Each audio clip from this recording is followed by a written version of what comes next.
guys, welcome back to What the Fat. I have on a guest that you guys have actually heard before. He's back for the second time, talking about a slightly different topic than we talked about the first time, but still all interconnected, and that is Dr. Will Cole. Welcome back, brother. Hey man, thanks so much. I'm excited to be back.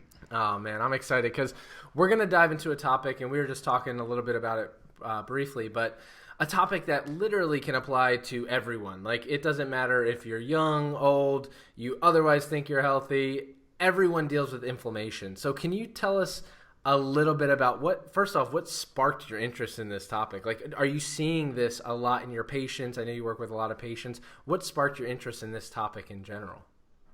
Yeah, it's really functional medicine and seeing people, consulting patients. We primarily, as you know, have a virtual clinic. I consult people around the world. So that's my day job, and seeing labs and getting their labs looking better, and finding out all the tools that we can implement into their life to start modulating their health in a positive direction, start moving the needle in a positive direction for them.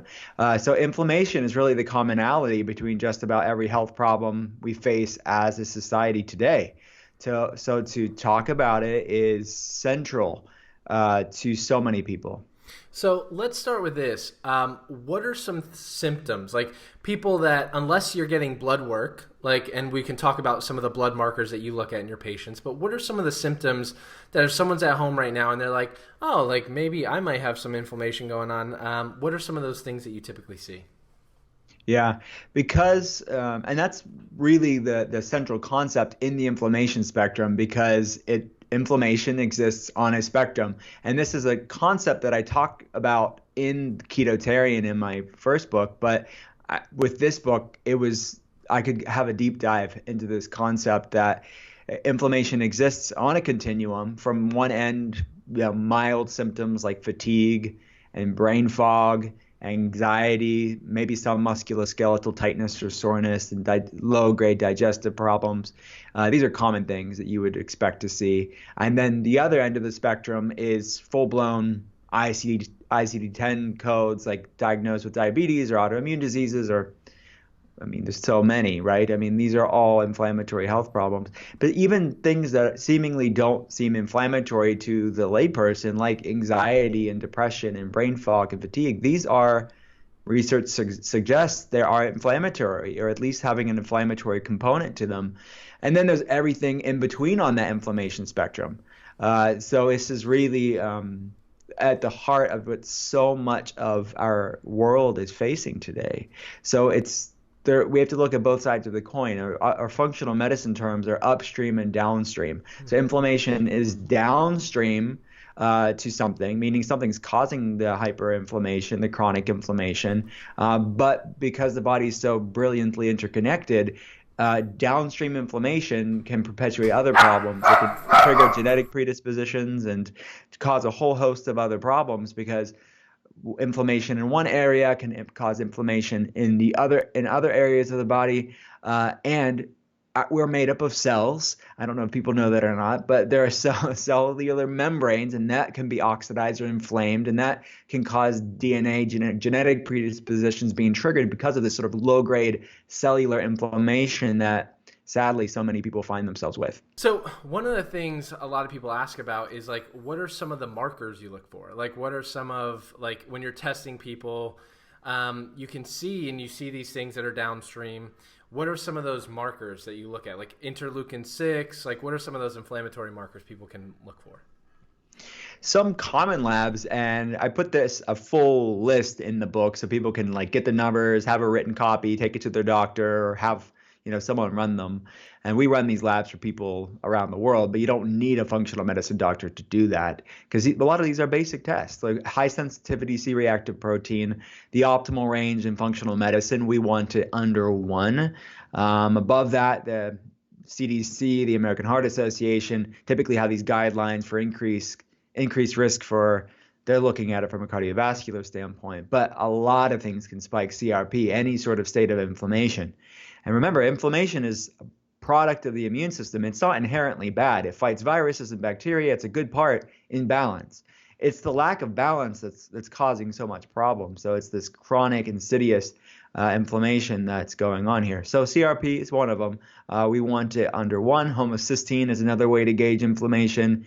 It's a amino acid. It's pro-inflammatory. It's a product of methylation, which is this big biochemical highway, as you know, that makes for healthy protein synthesis and helps for detoxification pathways, healthy brain function, gut function, etc.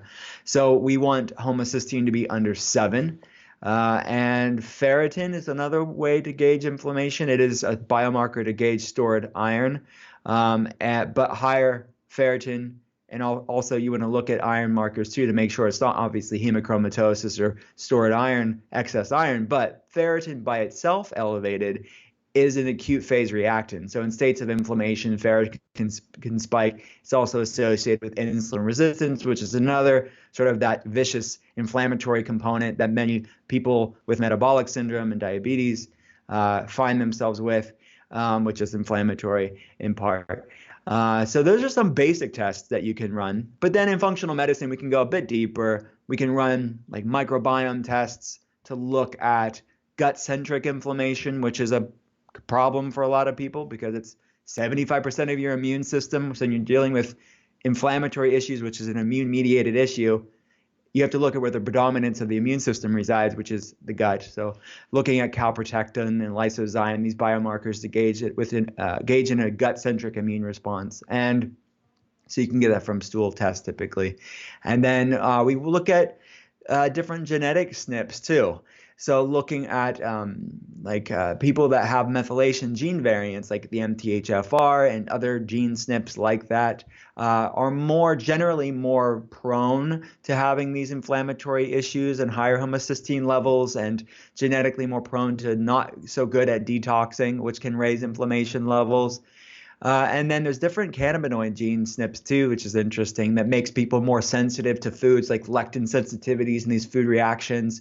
So you can look at the epigenetic, like downstream manifestation of inflammation, and also look at this sort of hardwiring, so to speak, from a genetic standpoint that can predispose some people to inflammation. But as you and I both know, genetics are just like one piece of the puzzle. There are people that have these quote unquote dirty genes, or these gene SNPs, but have no inflammation because they're living a clean life. So inflammation is something to look at, but it's a part of a bigger piece of a part of a bigger puzzle. Absolutely. And so when we talk about that, we know, and we'll dive into like diet being one of those aspects. What are some of the other things that you've seen that are common contributors to inflammation that you've seen, like environmental exposure, like certain things like that? Like, what are some of those things? Yeah, so and it starts with food. You're absolutely right. So when I mentioned inflammation is downstream to something, we have to look at food because it's so foundational, and most of the people that are listening right now understand that. But the bigger picture is what works for one person may not be right for you. So if you look at food reactivities and food sensitivities and so much variables when it comes to foods. But beyond foods, and that's a major part of what I write about in the Inflammation Spectrum book, because it's not just about foods. And sometimes we are so myopic about foods because it is important, but we're overly myopic that we ignore other facets to it. And it's not always about food. So you have to look at the other pieces of the puzzle too. So exposure to toxins is one of them. Environmental toxins, so looking at water supply, looking at what products people are using, looking at the potential toxins from the food supply, but largely non-food stuff. It's the products that they're using in their house. It's biotoxins like mold.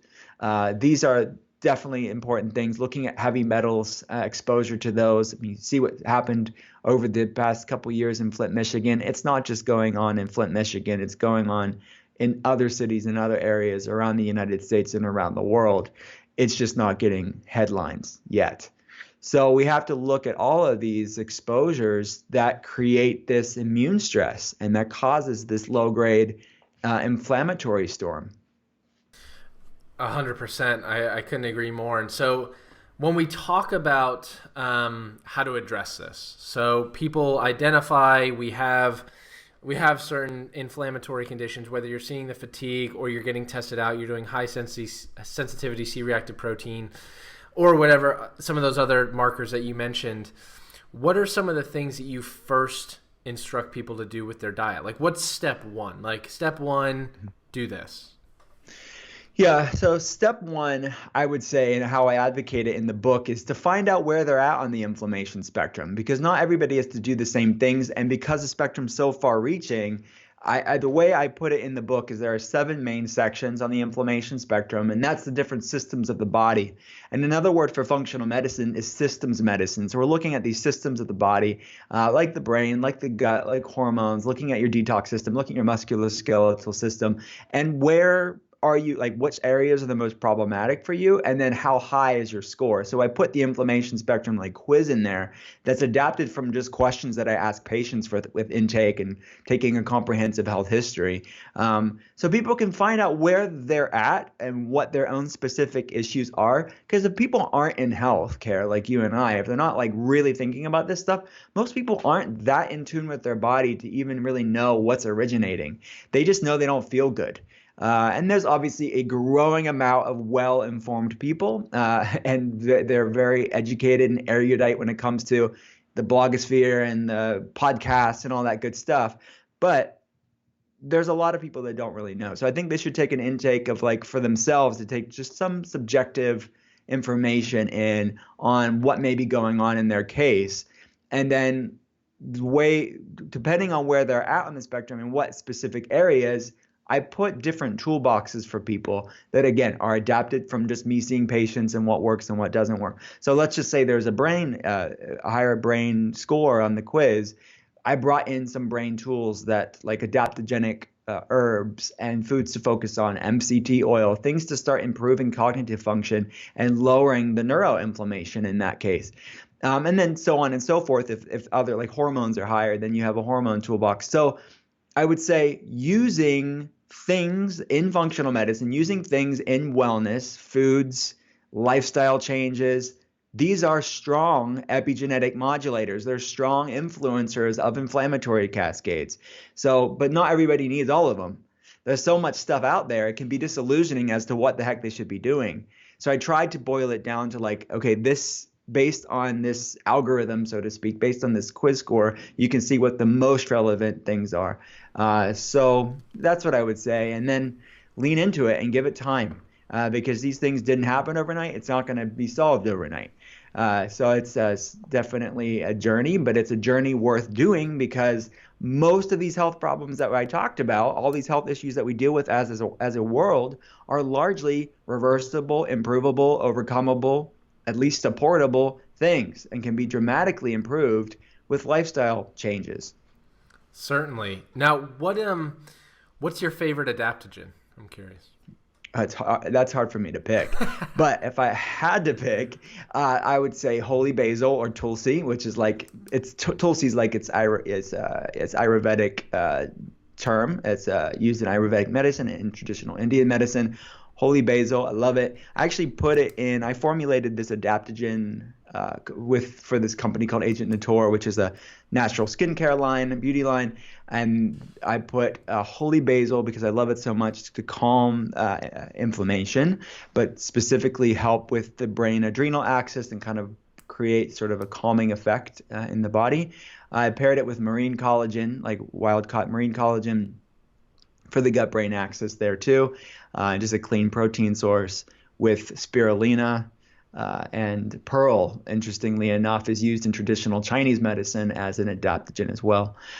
So holy basil is probably my favorite. And then I love lion's mane too, with the research around lion's mane and adaptogenic mushroom and its improvement on nerve growth factors. And yeah, so adaptogens are really safe. They can be very effective. You want to just make sure you're getting good sources of them. What are your thoughts on ashwagandha? Ashwagandha is another one of my favorites too. Another Ayurvedic adaptogen.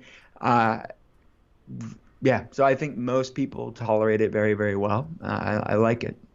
So, and I'm excited to jump down into the diet, but there's another one that immediately, anytime I hear inflammation, this is one that's been rampant right now. Yeah. And that's CBD. What are your thoughts on CBD? What are some things that people should look for, et cetera? Yeah, and I put it in one of the toolboxes in the book because of it. So it's a interesting topic. Like you could obviously write a whole book on just CBD oil, and you again go to good sources. You want to experiment with different brands and different dosages. Sometimes it's when I hear patients and they say, "Well, it didn't work for me." They weren't dosing it. They weren't titrating up higher. Sometimes it's needed, and try different brands. In many ways, the CBD industry is like wild, wild west in the sense that there's so much stuff on the market. We get reached out to any weekly basis from different CBD oil companies. There's so much out there. So it is a bit overwhelming to vet that. I'm excited about certain companies that want to change the industry or improve the standardization of the industry. Prima is a great one. Christopher Gavigan, he ran the Honest Company, which was a leader in the field of natural products for families and kids, and they have makeup and things like that now. But he started Prima, and he's a friend of mine. He's super smart, but he really wants to raise the caliber of these systems out there, and kind of calling the CBD industry to say, let's do better, let's provide more clear information, better research, all that stuff. But I think it's great. And generally speaking, like adaptogens, it's widely safe and has very little to no like bad things coming out of it. So at the very least, I see patients saying it didn't really work for me, but overwhelmingly, it can be a major improvement, cause a major improvement in lowering inflammation levels. And that's in part the mechanism that's at play for seeing the benefits of it because of its anti-inflammatory benefits, also with anxiety and its impact with lowering neuroinflammation. Now, what are your thoughts on places that it is legal, where there is THC? Like, how does that interaction, does that have a better significant interaction that you've seen on inflammation? I have, and I think people that's the other thing. It's looking at the doses of the CBD oil, and sometimes it needs to go higher, but sometimes it's not the dose. Sometimes it's the fact that that person's going to see a bigger result with having some THC, which is obviously the other main compound in hemp oil and marijuana oil that has a therapeutic benefit for people. And it doesn't have to be a high amount of THC. You don't have to be stoned or high to get these anti-inflammatory neurological improvements. I posted on social media, and I find myself very witty, but I see THC as like the Beyonce of compounds. And the CBD is like the Adele. So you and your grandma will like the CBD, but not everybody's gonna love. Your grandma may not love THC. So even though who doesn't love Beyonce? Maybe that's a bad analogy, but you know what I mean. More mass appeal maybe to the average mainstream person. But they both have their place, and I think some people need higher THC and to see the benefits that they're looking for. Agreed.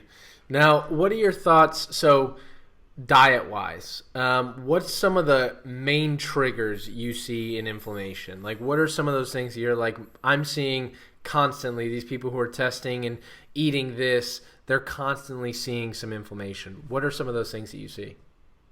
Yeah, and I think the basic stuff isn't going to be a surprise to your listeners. I think because they know, they're well read, they're understanding this.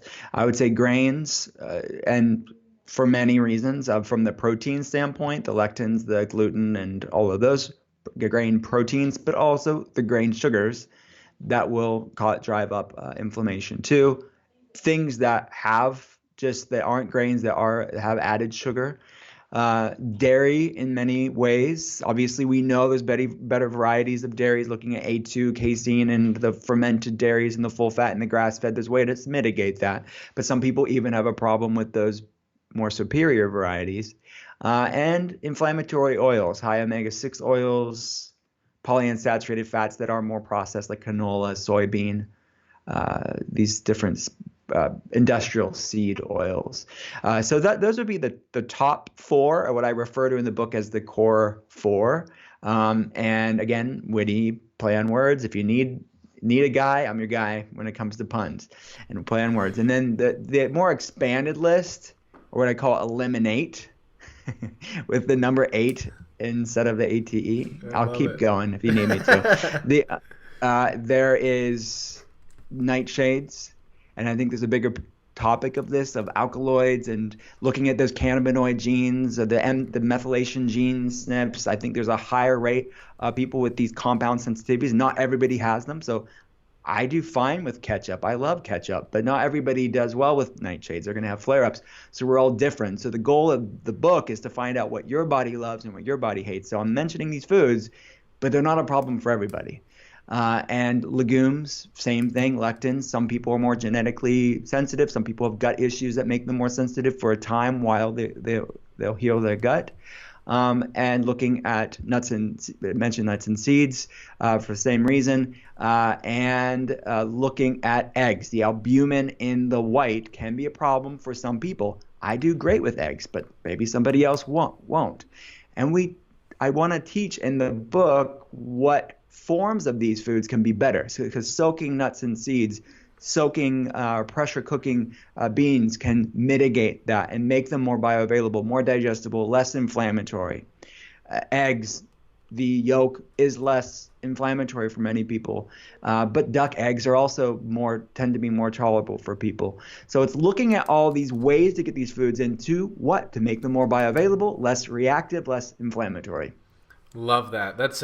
I love the core four and eliminate. That's a great combination there. And I'd agree with most of those. And I get questions about this all the time with people who are just starting keto.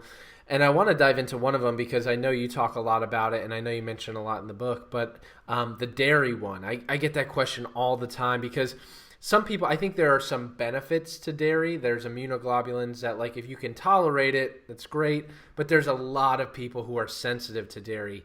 So can you talk, some of those people who are sensitive to dairy, what are some of those other alternatives that they should test or play around with and go, these are superior sources of dairy, maybe try and play around with this? What are some of those?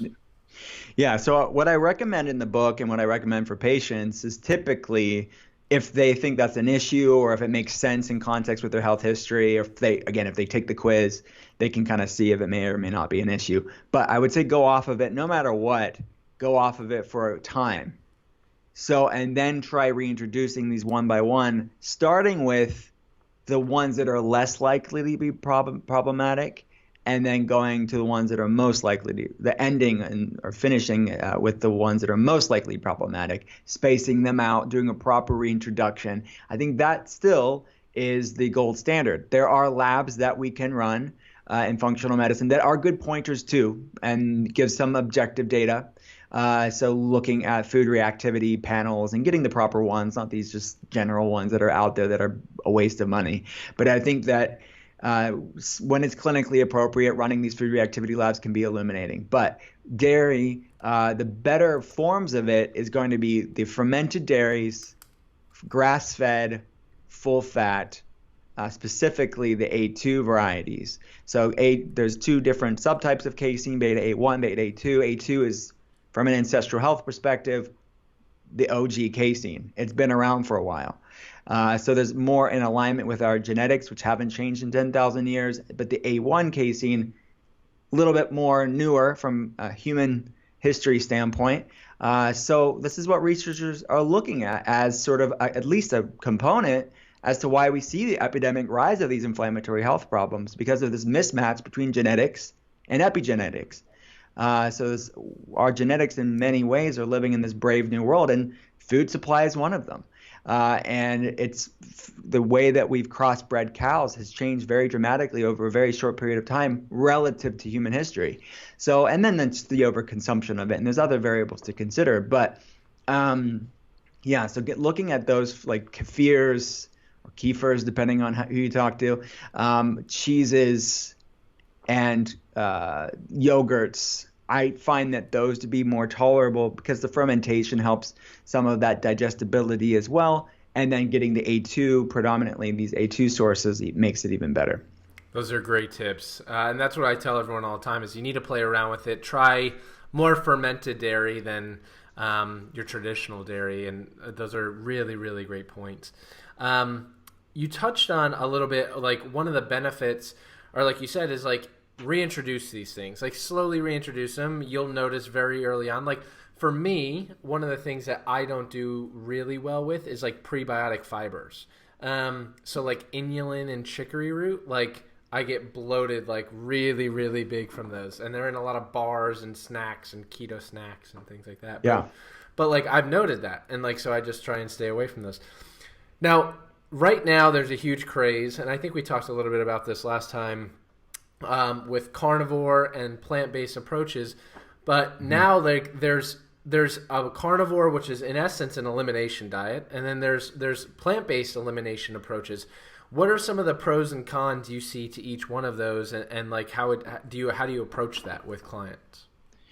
Yeah, and my agenda from a functional medicine standpoint is to find out what works for their body and what doesn't. So I don't have any one size fits all approach to this. So if I'm talking about seeing patients, I use carnivore diet sometimes when I need to because like you said, it's a ultimate elimination diet because you're removing a lot of variables, and you want to look at nutrient density, making sure they're going to more organ meats, and obviously we'd be eliminating dairy, which is in some more mainstream carnivore varieties, which I think is not taking out a big variable for many people.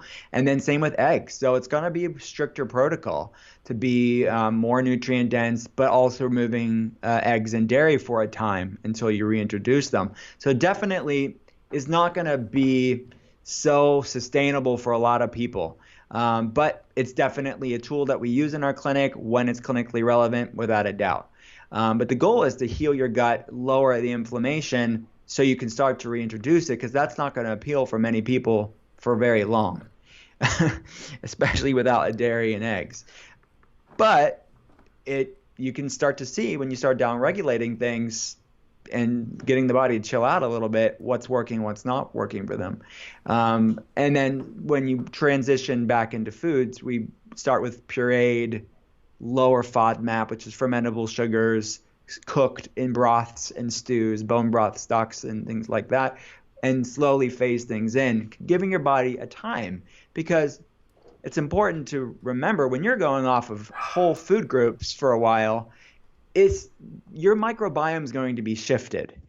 So sometimes if you go on elimination diet, no matter what that looks like, whether it's carnivore diet or, like you said, a more plant-based elimination diet, and then you go and reintroduce something 4 weeks or 8 weeks or however long later, and you have a lot of it, and then you digestively don't feel good, that's not necessarily because your body's having a negative reaction to the food. It's because your microbiome shifted, and you need to start shifting the microbiota, the bacteria, in a way that's positive. So you have to reintroduce properly, and I obviously teach my patients that and write that about in the book. Start off with a low amount. So basically tell your microbiome, we need to start manufacturing and digesting that food like we haven't had to in a while.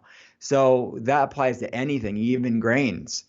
So we need to allow the microbiome time to shift so you truly can see, is this an immune inflammatory response where it's increasing my joint pain or my neurological symptoms, whatever, or is this just a digestive problem because my gut hasn't had it in a while? So I think no matter what you do, that's something to consider. And then you can I think certain people with gut issues and autoimmune inflammation do better with more simple, like a carnivore-like approach or a GAPS-like approach with gut and physiology syndrome or psychology syndrome, which is lots of soups and stews that I do implement in my clinic and I mentioned in my book too. But not everybody has to do that. Not everybody needs to do that. And they can do a more targeted elimination approach. So that's what I try to do with the book, to show people, hey, look, let's find what's the most approachable, what's the most practical approach for an elimination diet for you based on where you're at on the inflammation spectrum. What would that look like with a plant-based approach? Could you how would you do, obviously carnivore is easy to explain, organ meat and meats, but what would that look like from a plant-based approach? Yeah, so I wouldn't call it a plant-based elimination diet, because I would say that plants are involved on that, but there's still going to be animal protein and animal fats in there. So it's going to be I would say more fish centric, unless you have a fish allergy, a seafood allergy. But with nutrient-dense meats, looking at liver, looking at grass-fed beef, and vegetables a part of that. Obviously, if you have gut problems, if you're higher in the gut section, you're going to have more cooked foods, breaking them down, more pressure cooked things like this to make them more digestible. Not everybody has to do that. Some people can have the salads and the higher FODMAP vegetables with no problem. But it's going to be more of a meat and more of an omnivore approach, not just a plant-based. Now, I put in the book these sidebars for people that are plant-based and exclusively plant-based. And I basically wanted them to have a come to Jesus moment and say, what if we start eliminating foods because we know they're potentially reactive, we want to see how your body reacts to them, we are going to end up with nothing to eat over this elimination phase. You're going to be eating air and ice cubes and just goodwill. And that's not going to be nutrient dense to heal your body and to use food as medicine. It's not just about avoiding things. It's also about nourishing your body to heal these pathways too, or improve these pathways. So I told them in the book, I said, hey, look, if this is a non-negotiable, this is a religious or ethical, if you're not willing to budge at all, here are better ways to do elimination diet. We talked about pressure cooking to lower lectins. We talked about keeping it simple, maybe not removing the eggs, maybe not removing the nuts and seeds and the nightshades, because we can't be so restrictive that you can't have anything to eat, because then you talk about the stress around that and the way that it's going to impact your experience and the inflammation that stress can cause. So I tried to be as pragmatic as I could be for people that aren't willing to budge, to try to make it the best possible. It wouldn't be perfect at that point, but sometimes you have to meet a person where they're at and they'll still get some information and still move their health in a positive direction. There's going to be way more good stuff than not good stuff.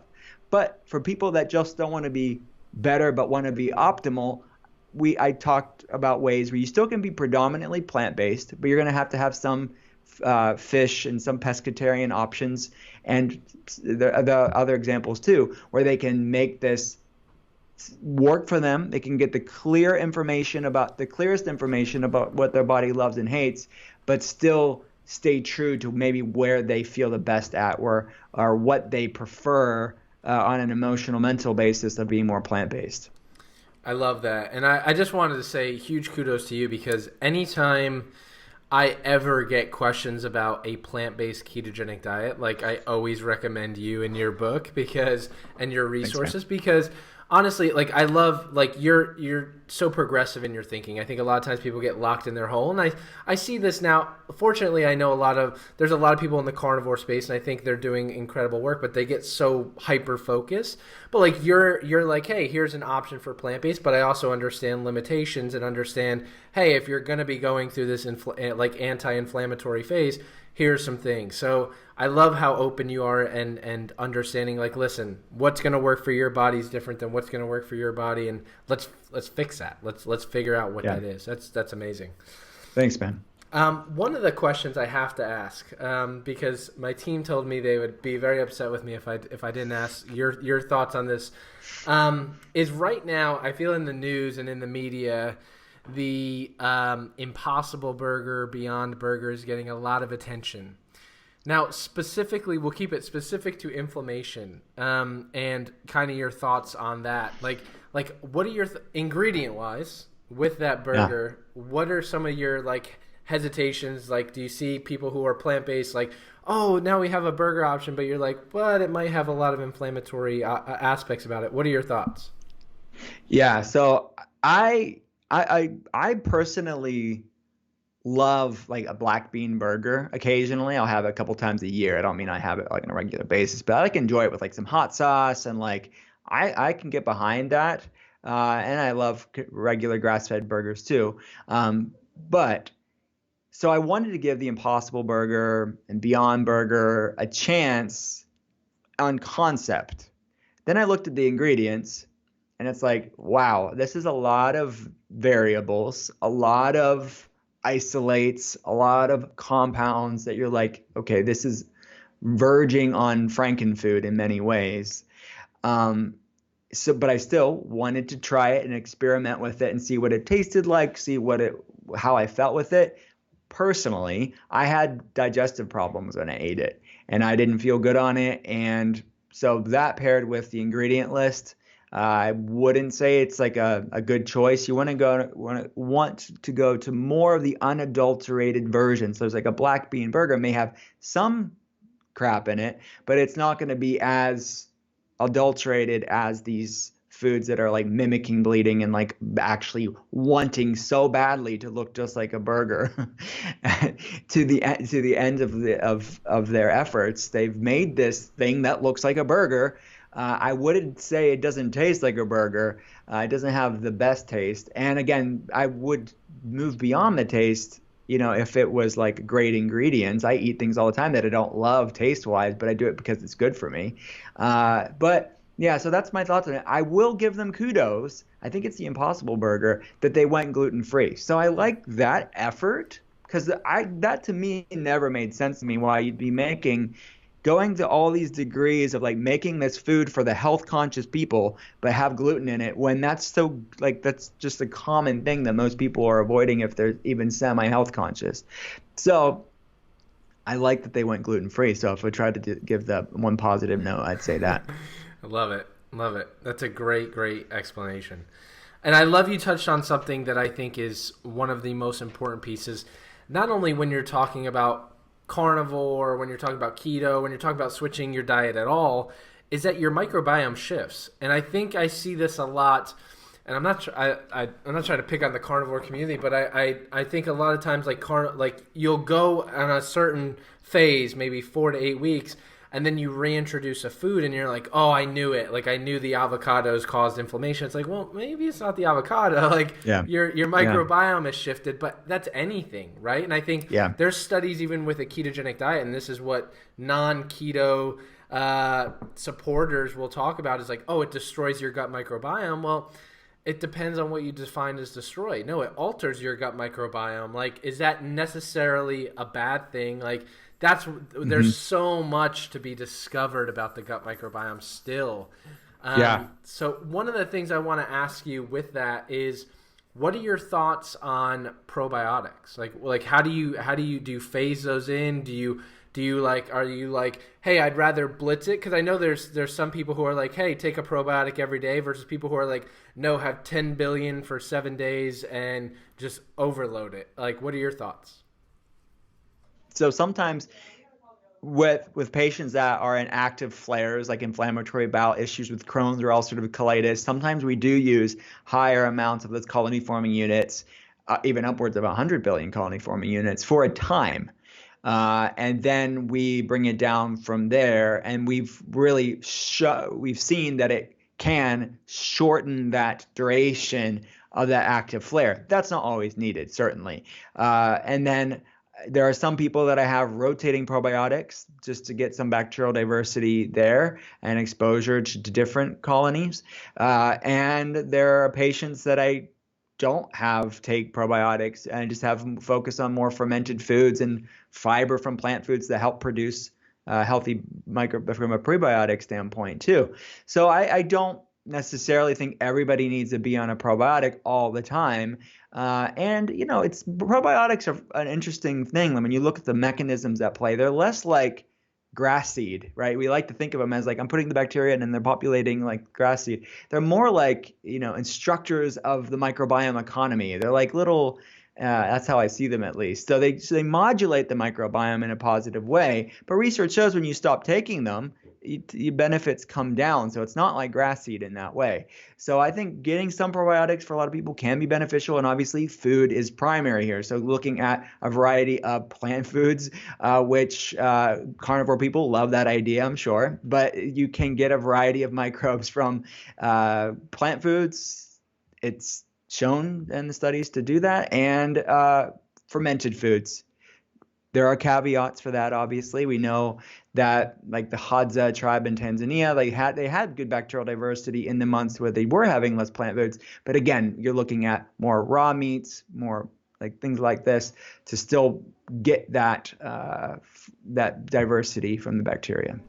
Great points. I love that. And I feel the same way on the probiotic thing. I think there's so much similar to like CBD. I think there's so much like misinformation out there of like, hey, people looking like I've had family members that are like, look at this, it has 100 million CFUs, and I'm like, well, it's like a drop in a bucket, but yeah, totally, like, it is. So yeah. It's a really good point.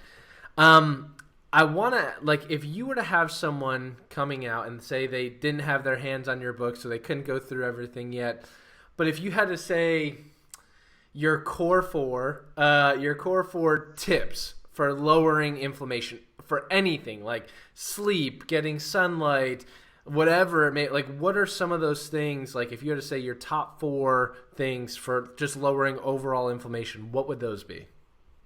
Yeah, good.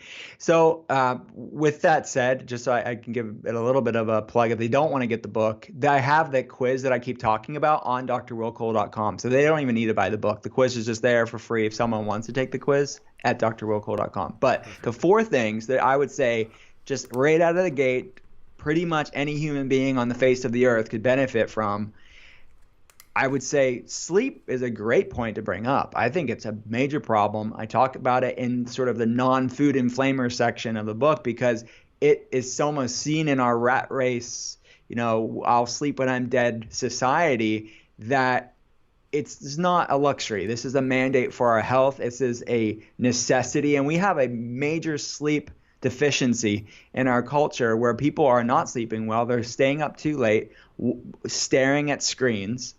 And they have interrupted sleep. The rate of people with circadian rhythm abnormalities, people with sleep apnea and other problems that are impacting their sleep. And they are having these foods that are too late at night too, that's impacting their sleep. And so sleep, so important and needs to be talked about more. I would say you mentioned sunlight. I think that's you're giving me all the easy ones here just by your examples. So thank you. Sunlight is another major one. I think improving. Talk about vitamin D. It's the sunshine vitamin. It's responsible for over 2,000 different genetic pathways, largely to modulate healthy inflammatory cascades. Balancing inflammation levels. And it's helping the immune system, which inflammation is a product of that, helping the brain, helping hormones. It acts as almost like a pro-hormone in many ways. Every cell of our body has a vitamin D receptor site for a reason, and no other hormone or pro-hormone has that level of authority other than the thyroid. So I see the thyroid as the king and the thyroid as the queen of all hormones. And I would say looking at food, if you had to just be super simple, I would say removing things that are sugar or turns into sugar and inflammatory fats, fatty acids that can be inflammatory. So I guess that is 4. But yeah, I think if you're like, for the listener out there that knows all this stuff, if you had your parents or your sibling or your grandparents that don't want to do all the cool things that you're doing with wellness, just tell them those 4 things. They'll start to improve their health. Love it. Absolutely. Now, when it comes to oils that you're cooking with, this is another question I get a lot, and I meant to ask this earlier. What are like your top ones that you recommend cooking with? Because I know that's a big one, right? People use a lot of oils that have a high omega-6, extremely inflammatory. Mm-hmm. What are some of the ones you recommend?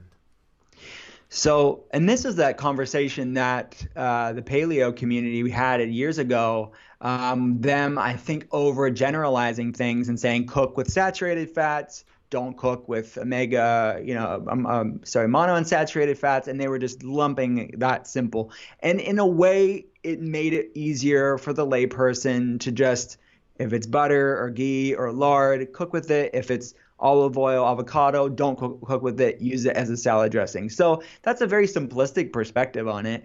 But I would say that it depends on the refinement of that oil. So extra virgin olive oil with all its polyphenols and antioxidants, that research is very clear, it being very beneficial for the human body in many studies, that those polyphenols are delicate to heat, and you don't want to cook it at high heat. And you're going to see the smoking point on most bottles, if not all bottles, of these different types of oils, that you don't cook beyond the smoking point, because you're going to oxidize that fat, you're going to make it rancid potentially, and it's going to create making something anti-inflammatory into something inflammatory. But if you have these more refined olive oils, you look at the smoking point of them, they're actually quite high heat. Now the polyphenols are removed, but it's still a stable fat to use and cook with. And I apply that same to avocado oil. You'll see most of them great at high heat. There's not going to be a low smoking point for a lot of these more refined versions of it. So look at the smoking point. If you want more plant-based options, I love cooking with avocado oil. And I don't really use olive oil to cook with that much, but you can get refined olive oil for that. And then ghee is fine to cook with because the casein is removed. It tends to have a higher smoking point too. It does have a higher smoking point with clarified butter or ghee. And lard, if that's your jam, you can do that. And coconut oil. But even the extra virgin coconut oil, you're going to see different smoking points with the amount of refinement the coconut oil has. Great ones. Those are all ones I absolutely use, recommend. I just started using avocado oil a lot more. It was like a super underrated. It's got an interesting taste to it. I don't mind it. I like it actually. Yeah. I prefer like cooking eggs in it. I like it. My wife doesn't like it. She's like, "Oh, I would rather have ghee," but I prefer the avocado oil. Yeah. That's awesome. Now, we're coming to an end here. What are some of the things you're most excited about, like research-wise, things that you've seen in the inflammation spectrum, like things that are going on that you're seeing? Like one of the things is we know that ketones are anti-inflammatory. That's pretty dang cool. What are some of the things in the research world or things that while you were writing this book you uncovered and you're like, wow, this is pretty neat? And this is honestly why I wanted the inflammation spectrum book to come out, was really me writing Ketotarian. It's because of the research of beta-hydroxybutyrate and it acting as an epigenetic modulator and lowering these pro-inflammatory pathways.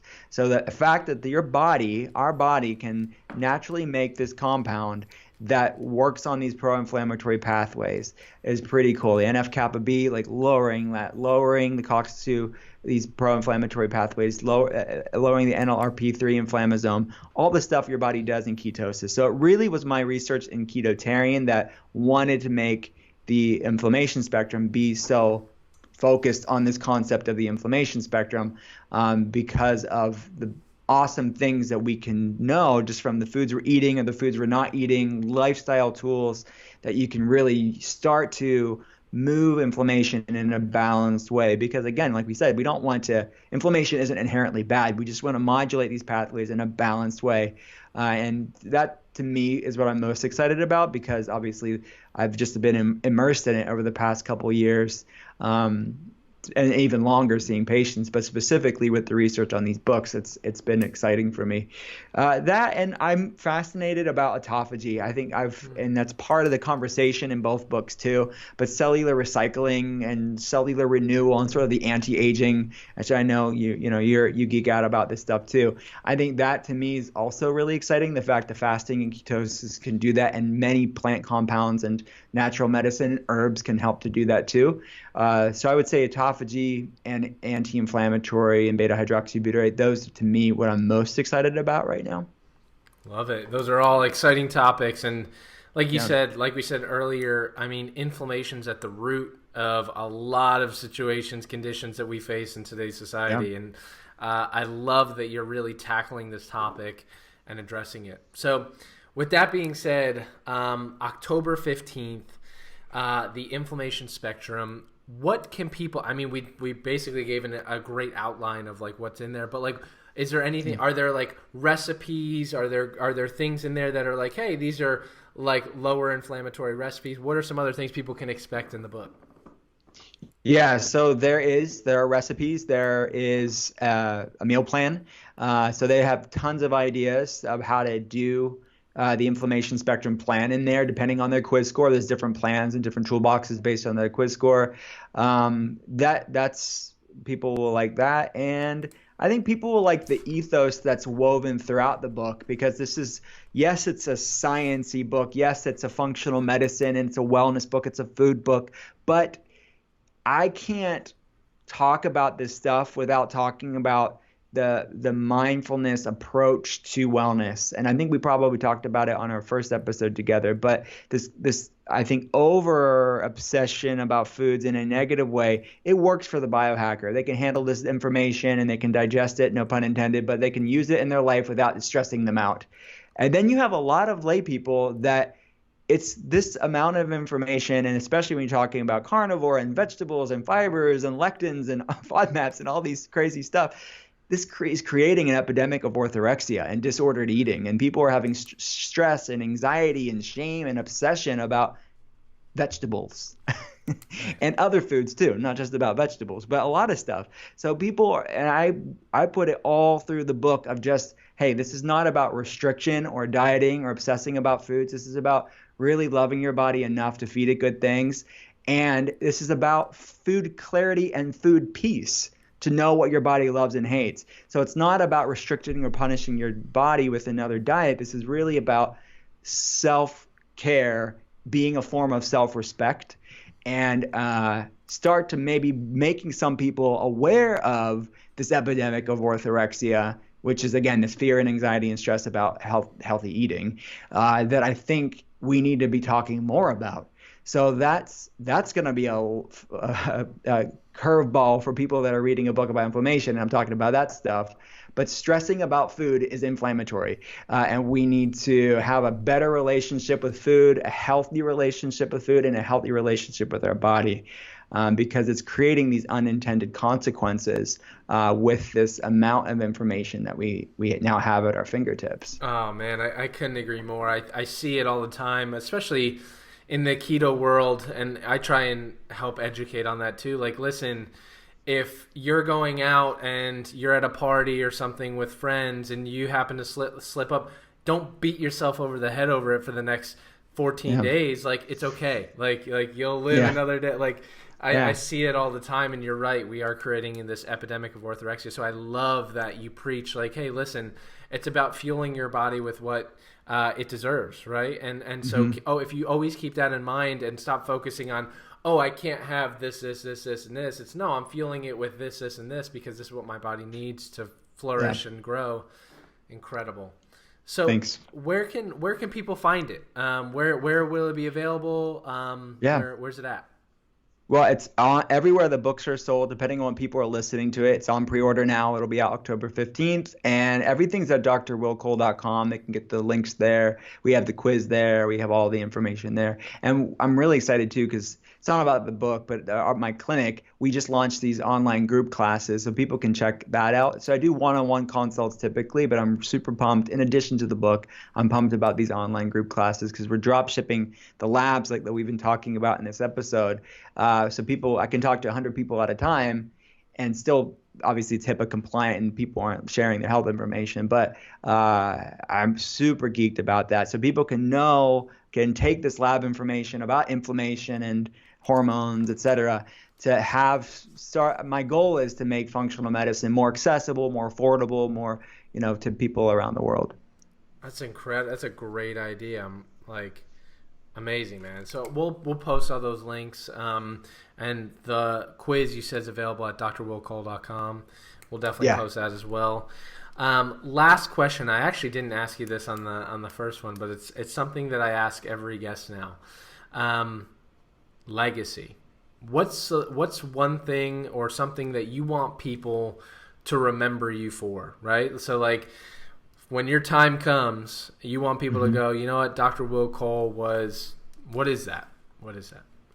It's a good question.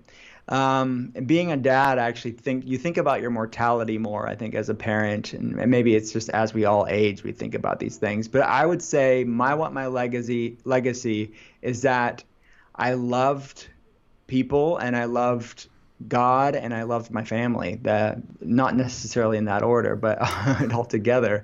That would be the best thing that I could have said about me. Incredible, brother. Well, again, thank you so much for coming on. I mean, there's so much information packed into this, and I'm excited because it applies to everyone, right? Like my mom with Crohn's, I'm super excited to share this episode with her, but also the book and have her take the quiz. I'm curious to see where she pans out on it. But again, man, thank you so much. The work you're doing for the world, and being that voice of reason, bringing in the science, bringing in the practical application, saying let's bridge this gap together is amazing. So thank you for the work you're doing, brother. Hey man, likewise. Thank you. Awesome, man. Well, guys, make sure you go check it out. Make sure you go check out drwillcole.com. You can see all of the quizzes. Make sure you go out, get the book. Let us know any thoughts you have. We appreciate you guys tuning in.